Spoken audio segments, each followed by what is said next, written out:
Let's take you to Western Kenya and the families of 5 teenagers who died in a road accident at Salgaa on the eve of the new year say they're still waiting for justice 1 month on. The families point an accusing finger at a police officer they say was involved in availing a hired vehicle for the teenagers, none of whom had a driving license.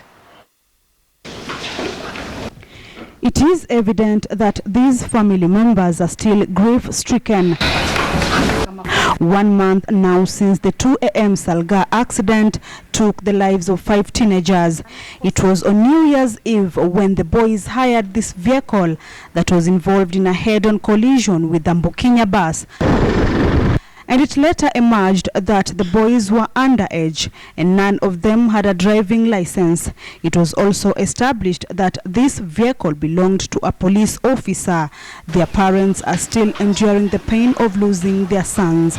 Mimi ningeonelea tangu hiyo time venye hizo vitu zili happen, wangeita wazazi after habari maybe waite waseme kumeenda hivi, andikeni statement. Mpaka sasa it's 1 month na hakuna kitu yenye imechukuliwa ati unakuja unaambiwa ati kumeenda hivi kumeenda hivi. Tujapata justice, tulikuwa tunataka sheria ichukuliwe. Sababu kama hawa watoto shule kama sisi wote tungekuwa responsible, si ungejua ni watoto gani unapea gari kweli. Sasa sisi hatuoni haki.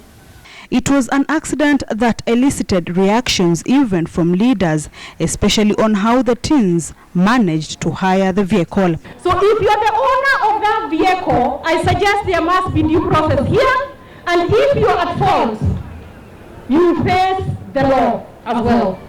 But what the families decry now is how many other teenagers may be at risk of such incidents. They say no action has been taken against those on the wrong. Juu kama binadamu hata angekuja sympathize na sisi sijai muona. Tunajua kuna Mungu. Tunaweza achia Mungu pia. Lakini huyu mwenye anafanyia hiyo gari kazi, si niye sasa ako responsible kwa hiyo. Si niye anakondesha hata hawa watoto.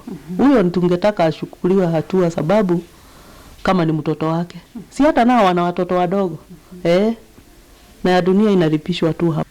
Salgaa Base Commander Kiptala Cheboren says the culprit has been identified and was released on a 50,000 Kenya shillings bond after he was arraigned in court. The case will be heard on the 29th of February, where 3 teen survivors are expected to testify.